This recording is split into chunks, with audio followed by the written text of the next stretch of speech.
ফুলকপি দিয়ে আজকে বানিয়ে ফেলেছি দারুণ মজার একটা রেসিপি। এখন কিন্তু বাজারে যেদিকেই তাকাচ্ছি সেদিকেই ফুলকপি, তাই আপনারাও চাইলে কিন্তু চটপট এই রেসিপিটা বানিয়ে ফেলতে পারেন খুব সহজেই, আর খেতেও হয় দুর্দান্ত।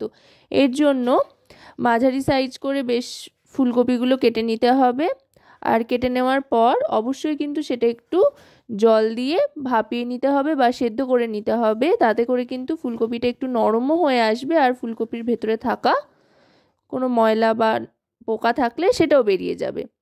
এবার ফুলকপিটা ভাপিয়ে নেওয়ার পর টমেটো, আদা কুচি আর তার সাথে বেশ কয়েক কোয়া রসুন দিয়ে একটা পেস্ট তৈরি করে নিচ্ছি।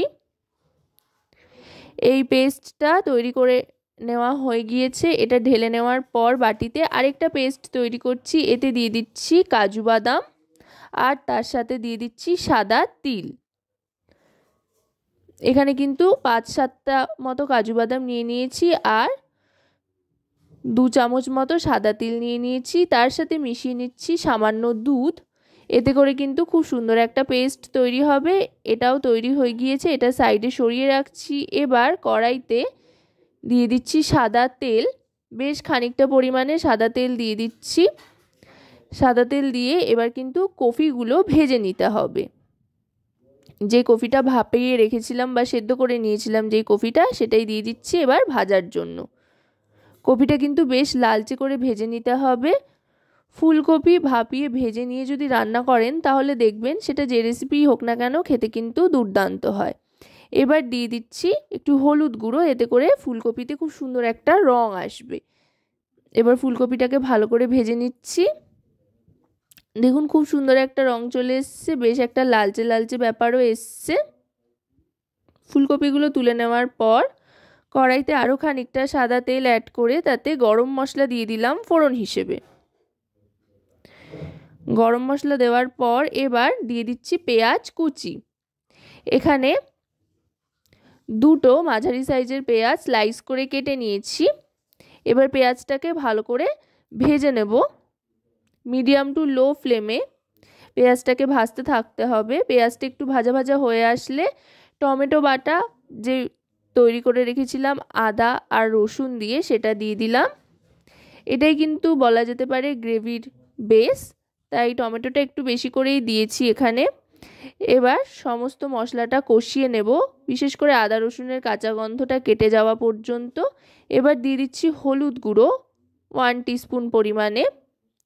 এবার দিয়ে দেব রোস্টেড ধনে আর জিরে গুঁড়ো, এটা 1 টিস্পুন পরিমাণে দিয়ে দিচ্ছি।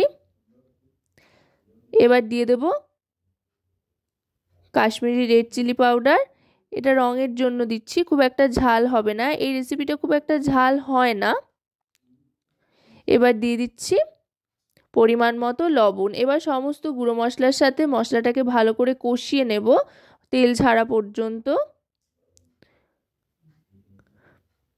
এইভাবে কিন্তু আপনারা ফুলকপির রেসিপি তৈরি করলে সমস্ত কিছুর সাথেই সার্ভ করতে পারবেন। ভাত, রুটি, লুচি, পরোটা, পোলাও, ফ্রাইড রাইস সমস্ত কিছুর সাথেই কিন্তু খেতে খুব ভালো লাগে। দেখুন মশলাটা কিন্তু কষানো হয়ে গিয়েছে। এবার ফুলকপিগুলো পুরোটা দিয়ে দিচ্ছি। দিয়ে এবার গ্যাসের ফ্লেমটা একদম লোতে করে ফুলকপির সাথে মশলাটাকে ভালো করে মিশিয়ে নেব।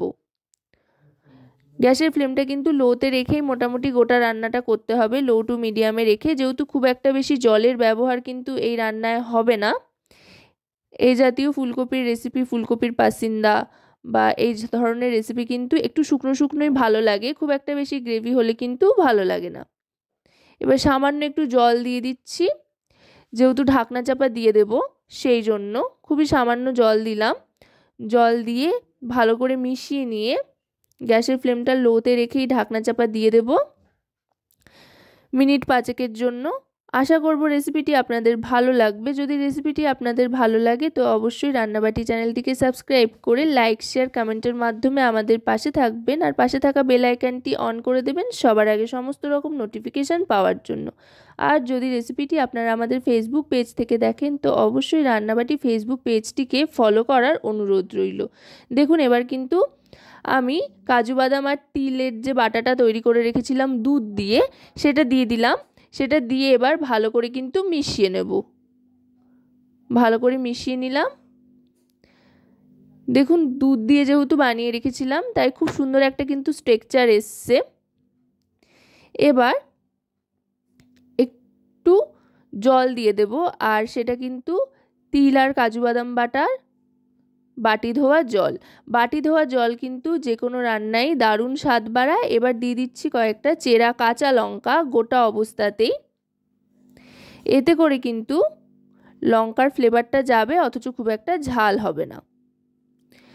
এবার দিয়ে দিচ্ছি 1 চামচ ঘি, এটা কিন্তু অবশ্যই দেবেন, এতে করে দারুণ সুন্দর একটা ফ্লেভার আসবে আর খেতেও আরও ভালো হয়ে যাবে। যাই হোক, ঘিটা মিশিয়ে দিলাম। মিশিয়ে দিয়ে এবার 1 মিনিট মতো স্ট্যান্ডিং টাইমে রেখে আরও একবার ভালো করে মিডিয়াম টু লো ফ্লেমে নাড়াচাড়া করে রান্না করে নেব 1 মিনিট মতো। দেখুন দারুণ সুন্দর কিন্তু একটা টেক্সচার চলে এসছে। এবার গ্যাস অফ করে আমি সার্ভ করে দিচ্ছি। অসাধারণ কিন্তু গন্ধ ছাড়ছে, খেতেও দুর্দান্ত হয়। তো আজকের এই রেসিপিটি আপনাদের কেমন লাগলো সেটা কিন্তু অবশ্যই আমাকে কমেন্টের মাধ্যমে জানাবেন। সকলে খুব ভালো থাকবেন ও সুস্থ থাকবেন এবং অবশ্যই রান্নাবাটির পাশে থাকতে ভুলবেন না যেন। আজকের মতো টাটা।